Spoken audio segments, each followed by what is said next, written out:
ਤੇ ਬਾਬੇ ਉਹਨਾਂ ਦਾ ਖੂਹ ਆ ਜੀ। ਇਹ ਦਰਵੇਸ਼ ਬੰਦੇ ਇੱਥੇ ਹੀ ਰਹਿੰਦੇ ਆ, ਗੱਲਾਂ ਕਰਦੇ ਆ, ਰੱਬ ਨੂੰ ਧਿਆਉਂਦੇ ਆ ਬਹੁਤ ਇਹ।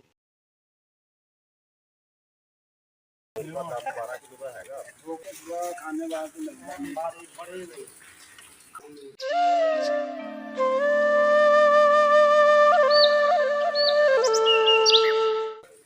ਖਾਣਾ ਪੀਵਾਂਗੇ, ਦੇਸੀ ਕੰਮ ਚੱਲ ਜੀ। ਠੀਕ ਹੀ ਦੇਖੋ ਇਹ ਮਸਲਾ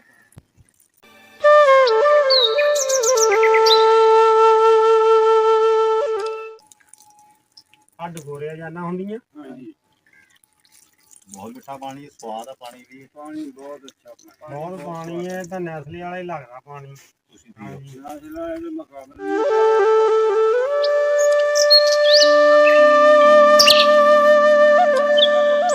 ਪਾਣੀ ਠੰਡਾ ਹੀ ਬੜਾ, ਬਹੁਤ ਅੱਛਾ ਜਿਵੇਂ ਬਰਫ਼ ਪਈ ਹੈ ਵਿੱਚ।